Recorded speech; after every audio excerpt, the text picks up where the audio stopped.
In this video, we're going to talk about NanoMesh clones. NanoMesh clones allow us to take a single object and then clone it across the surface of a model. So we can basically create something like a costume element, in this case, a little greeble or a pad for this spacesuit. And we can sculpt one copy of it and then see it in situ, in placement on the model, updating as we change the original. So let's take a look at how this works. We're going to begin by appending a new subtool into our subtool stack. Now this tool is available for you to download. I have it organized into two folders because it's more tidy that way. There's a lot of little costume parts to this. I will click append, and I will append a polymesh star in. Now the difference between append and insert is insert inserts a subtool underneath your selection in the subtool stack. Append puts it at the bottom. So the polymesh star is now here, and this is just a generic mesh. I am going to press the W key, maybe scale it down, maybe move it down a little bit here, move it to about there maybe. Now I am going to take this and I am going to use this as my base tool. This is my currently selected tool. I am going to change this into a polysphere. Okay. Now there's no subdivision levels in this sphere. I'm going to go to B for brush, I for insert, and select IMM primitives H. This brush allows me to insert this tool here, a single polyplane. Select that. Now even though the sphere is selected, if I turn on X symmetry, I can come up here and I can click drag and I can draw two planes right there on either side of the shoulders. Let's actually put them, right here. Let's put some shoulder pads here. We'll put two planes right here. Okay. Now you'll see that it has masked the surface that I actually was selected when I drew those planes. So I need to split these into two different subtools now. Now there's two ways I can do that. I can hide part of the mesh and go to subtool, split hidden, or I can take advantage of the auto masking and click split unmasked points. Now I've got a sphere tool, subtool, and a planes subtool. Now the planes are going to be the surface that we draw our nanomesh onto. The sphere is going to be what we're going to generate our nanomesh brush from. So let's just select the sphere and solo it. Now I just want to create a base shape for my pad here. So make sure that we are on the move gizmo, and I'm just going to unlock the gizmo, reset it, lock it again, maybe scale it down a little bit in the Z axis. Let's turn off X symmetry and go to the unmasked mesh center, scale it up in Y. Now I know that this is going to be a pad, so it needs some kind of curvature to it. So I'll go to the gizmo and I'll go to bend curve. This is the bend deformer. I can change my curve resolution here. Now if it's in the wrong axis, I'll use this slider or this cone here to change the axis, but this is the correct axis. Now I want to turn on my symmetry. I'll set that to 1. So if I grab these points, they'll move symmetrically. So now I can just create a bit of curvature to this shape. Maybe I'll grab these, bring them out so it's not quite so acute in its angle. There we go. Now if I'm happy with that, I click the gear icon and select accept. Now this is going to be the basis of my insert mesh brush. We're going to create a brush like this one that inserted a poly, but this is going to insert the shoulder pad. So with the pad oriented on screen, the way I want it to grow out of the surface, I will go to brush, create insert mesh brush, and just say new. We don't want to append it into that existing brush. So it's created a new insert mesh brush.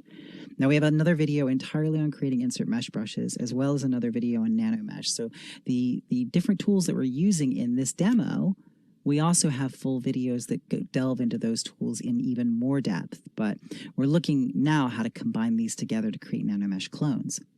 This is a new thing in ZBrush 2021. So I've got an insert mesh brush now, and insert mesh brushes you can turn into what are called nanomesh brushes, and we want to do that. I want to transform this from an insert mesh brush into a nanomesh brush so I can then draw this onto those planes we created. So it's very easy to do with my insert mesh brush selected. Go to brush, create a nanomesh brush, and say OK. there we have it. This is now a NanoMesh brush. So if I go to my polyplanes here, let's turn off solo and zoom out and go back up to our shoulder pads here, or shoulder planes, I should say. You see that it's defaulted now to the Z modeler brush, and it's set to insert NanoMesh on a single poly. So if I click drag, it's going to draw those pads onto a single poly like that. Now the orientation is not right, so we'll need to go to our NanoMesh menu and change that. If this had been one model, like if this was not two separate planes, you can actually correct your NanoMesh orientation by going to Geometry, Modify Topology, and there is an Align Edge button here. You can also spin the edges here, but because these are two separate polygons, I need to actually spin them separately. So what I'll do is I will close out of the Modify Topology, go to the NanoMesh menu, and under NanoMesh, you can see we've got all the different settings to control our NanoMesh. The first thing I'll do is set it to fit. That fits it proportionally to the plane. Now I can change the size here if I want to, and I just want to get the orientation right. So I'm going to change my rotation so it looks good. Now this one obviously doesn't, so turn off X symmetry because I only want to affect this plane here. Press the space bar and select spin edges. Be careful not to select spins. That will trip up a lot of people.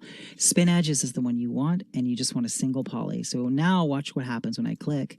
It spins the edges. So now I can make these unified. Now these are not sculptable meshes. These are nanomeshes, and nanomeshes in and of themselves are instances. They are clones. What's special about this workflow and what's new in ZBrush 2021 is the Edit Mesh button and the ability to use that in conjunction with split screen. So you remember down here we have our subtool where we created the basis of that shoulder pad. If I go to my subtool menu and select that, we can get rid of it now. We don't need this anymore. This can go away. So click OK. Now here in the polys, the polyplanes where we have our nanomeshes, everything we need to manipulate these is here inside this nanomesh. So all I need to do is go back to my NanoMesh menu. Let's close out of Geometry so it's a bit cleaner.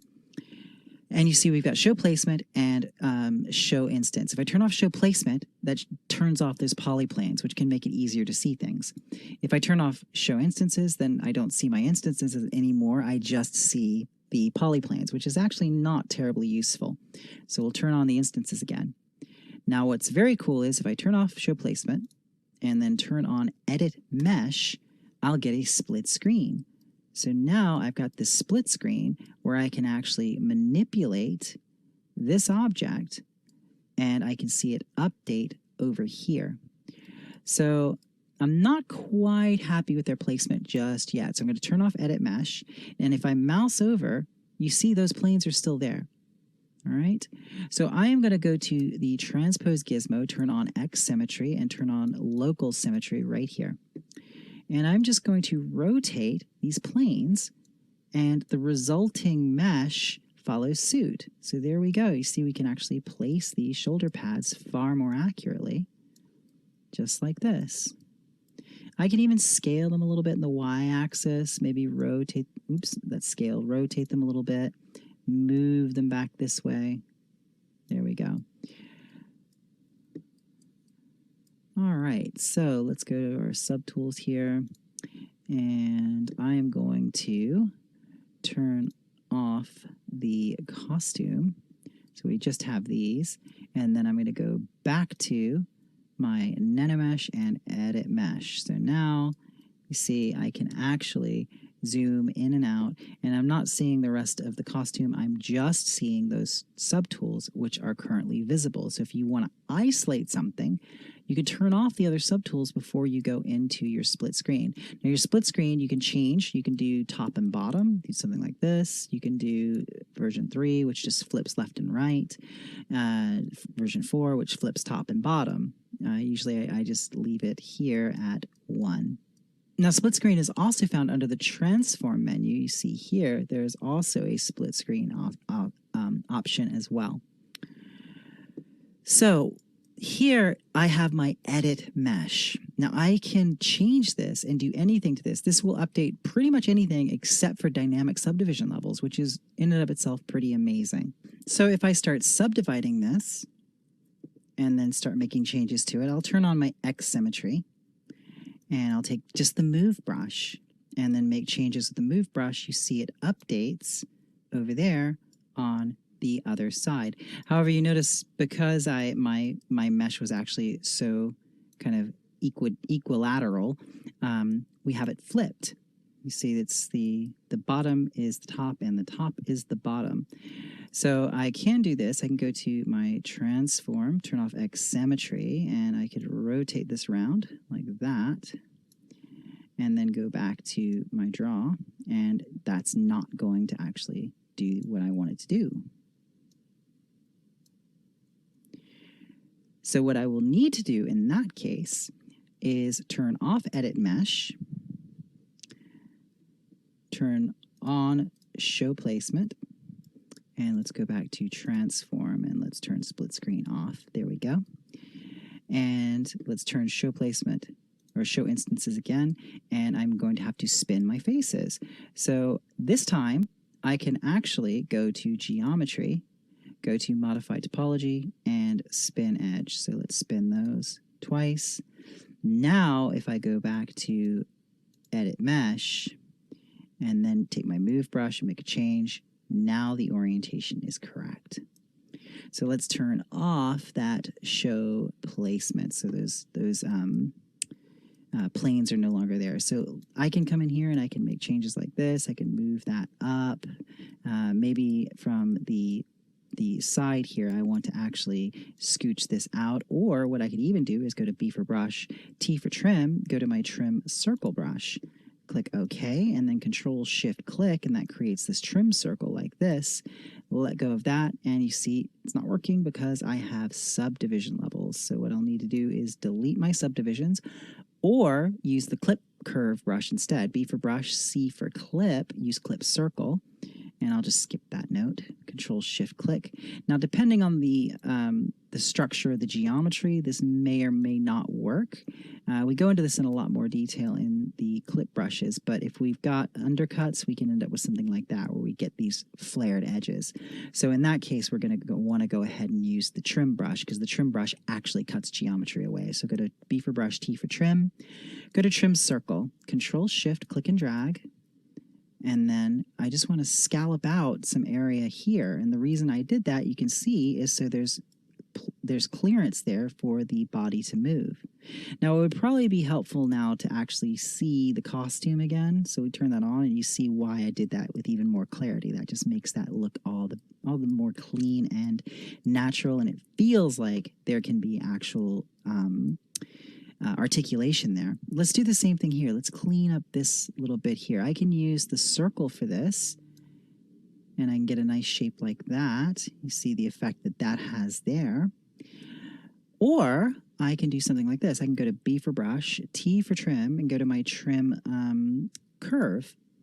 And then I will hold Control Shift, click and drag, and it creates this curve. And there's a feathered edge on one side that will be clipped away, and the dotted side, everything on that side will remain. So what I'll do is I will just tap the Alt key, and that allows me to start drawing a curve here like this.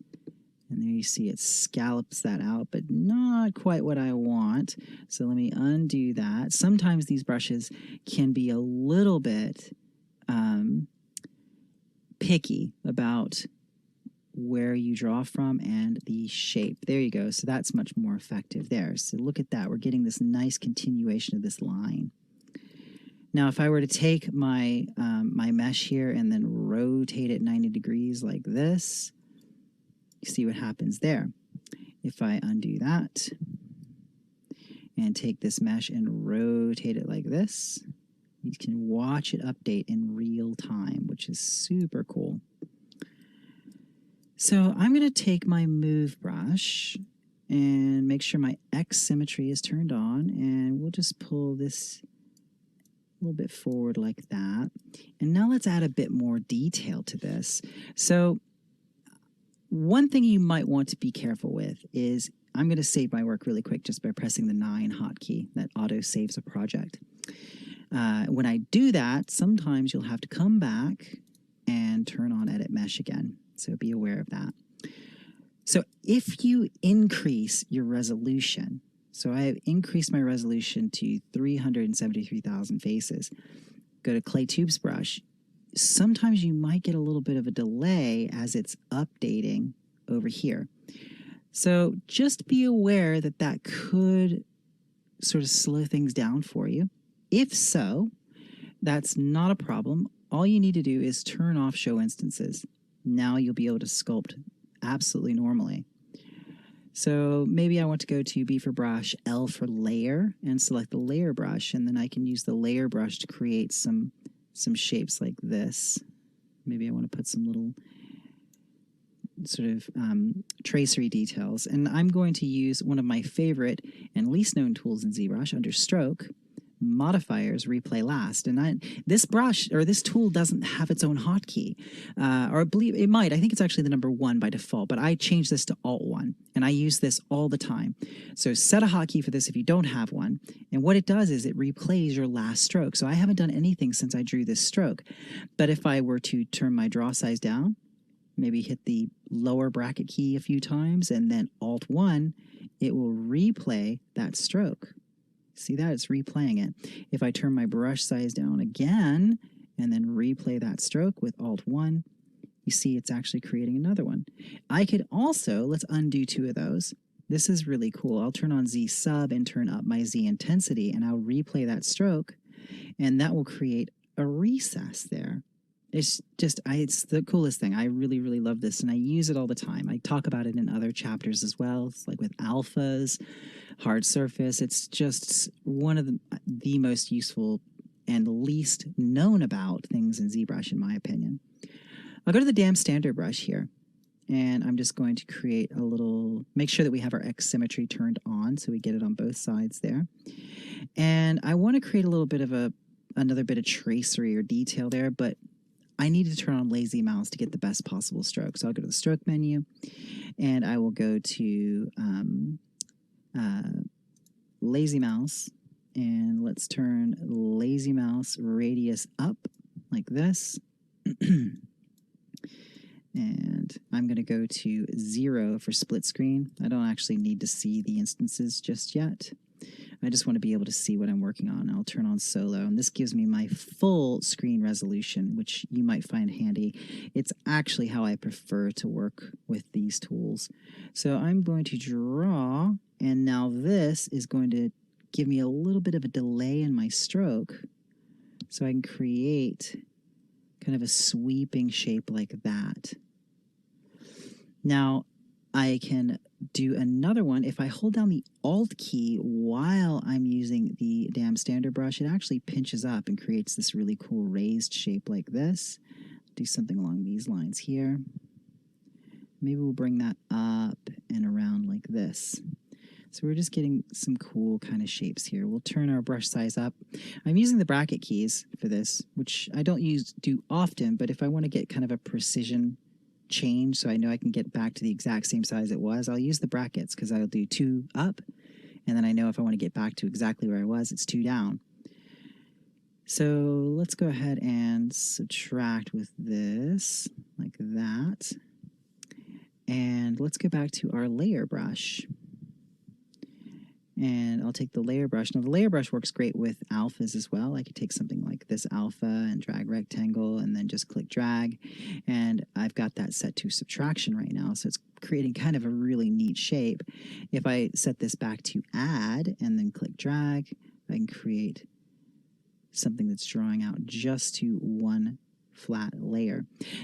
I can also use some of the other hard surface brushes on this. For example, if I were to go to my light box and go to the brush menu and go to the planar brushes, I can grab the planar cut thin brush, which is great for if I turn off my X symmetry, I can use this. Oops. Let's turn our draw size up a bit. There we go. I can use this to create sort of island greeble shapes, I like to call them. So there we go. We can do a little island shape there, but make sure we got our X symmetry turned back on. So there we go. I can sort of carve out some planes like that or like that, but it's not really working well with what we've got going right now. So I want to show some other things that are really cool that we can do here. I can change my geometry entirely. So even though this is a clone, I could even go in here and I could DynaMesh it. So if I go to DynaMesh and click DynaMesh and it has multiple subdivision levels, say no, we don't want to enter into dynamic or frozen subdivs. But you can see we lost a lot of detail there. So I'm going to undo that.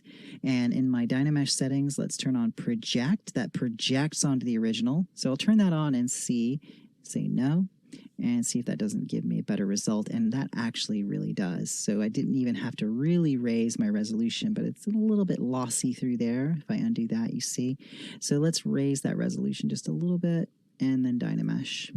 Say no. And there we go. That's much better.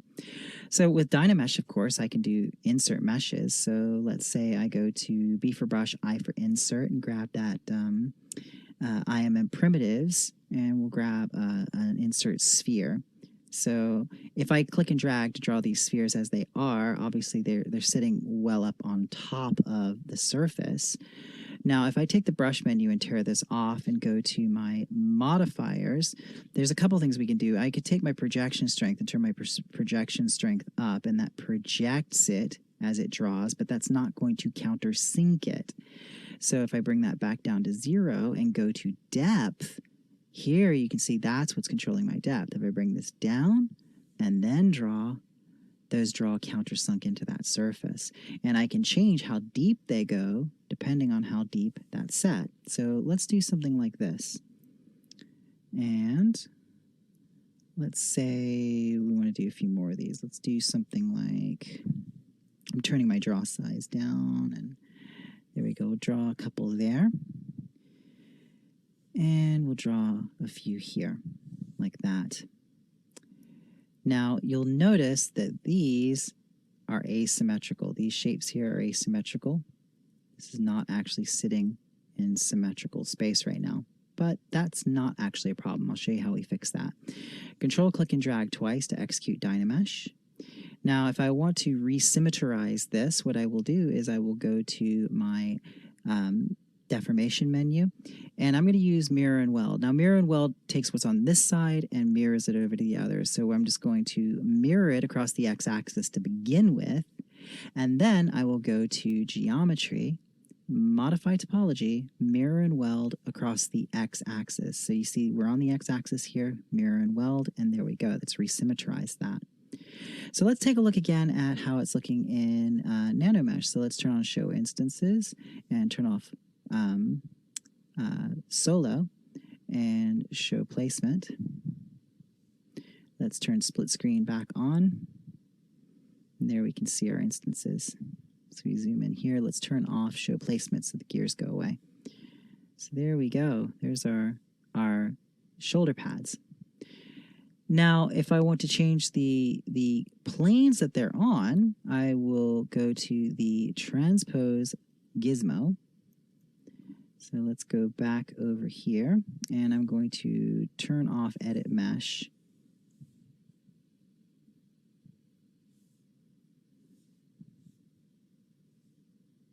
I'm going to go to transform, make sure my split screen's turned off. There we go. Now, what I'm rotating here are the planes. So I'm changing the planes. These polyplanes can also be duplicated. So if I hold down the control key, click and drag, I am duplicating those planes, like so. So I could take this, I could maybe countersink this down a little bit, and then I could squash, or like, not squash, pardon me, I could rotate that and scooch that down under there so we get sort of like a laminate kind of layering of our armor here. Bring that out a little bit, bring that up, or I can change this and make this an entirely different type of padding. We can take this back here and we can make elbow pads from this. So I'll just rotate these around, and I want, so you probably don't want the point up there at the top. If it's an elbow pad, it's probably something you want down facing this way. That feels a lot more suitable. It's also unlikely to stab you if it's pointing down that way. So here we can position this one. So I'm not worried about the other one just yet. I'm just positioning this one. So I'm going to rotate that, get that where I want it. And let's see, let's rotate it like this and scale it in X. There we go. Rotate and just bring that out. Now I'm going to control, click and drag to mask this one. And that's going to allow me to go to Unmasked Mesh Center. Let's solo this and let's turn on Show Placement. I'm going to clear my masks and I'm going to mask the one that I want to move now. It makes things a little bit easier. Now invert my masking, make sure my X symmetry is turned off. Invert my masking. Now I can move just this one. So I'll go to the Unmasked Mesh Center and let's turn off solo. And we'll place this elbow pad in relation to this guy. Ooh, you see we've got a little bit unmasked up here, so let's get this masked as well. There we go. And now I can move this one and position this on this elbow. Now, I'll hold down the Alt key and I can change the orientation of the gizmo without changing the shape of the object, so that can be pretty handy. And I probably don't want to scale this down smaller. Let's turn off Show Placement so the planes go away. I probably don't want to make this smaller than the other elbow pad. So I will give that a little scale there in that axis because that just makes it fit much, much better. And I'm going to check my other one here and just make sure that that one doesn't need the same treatment, and I think it actually does. So let's turn on Show Placement, mask that, invert the mask, and then turn off Show Placement and go to my gizmo. And once again, I'll just have to go to the Unmasked Mesh Center like this. And if I turn on my placement again, I can then more easily sort of see where this is, change my orientation here, and then I can scale this one. And I'll just rotate that a bit like that. You see, we're actually, you got to be really careful that we actually have everything that we want to not move masked. There we go. So we'll rotate that and turn off Show Placement, and there we go. So these are NanoMesh clones. So as you see, anytime I go to Edit Mesh, I'm able to come in here and change them entirely. So if I wanted to, this is still a Dynamesh. If I went to B for Brush, I for Insert, go to my Insert Primitives. We still have that selected. And select maybe a cylinder. And then with that selected, just click and drag to draw a cylinder through that mesh, like so. And I'll take transpose and move that in, scale it down a little bit. And if I go to frame mode, you see that that has a separate polygroup. If I Control Shift click on this one and go to polygrouping, and under polygroups, if I click group as Dynamesh sub, it'll put a white polygroup on there. And then if I Control click and drag twice, it will execute Dynamesh and we'll subtract that and create punch a big hole in there. So now if we go back to our pieces, you'll see they all have a big hole carved in them now. So it's really a very cool and very useful way of working out intricate costume pieces and parts by having it simplified. So you're able to work at it here, on the origin, but then see it in context or in situ on the character.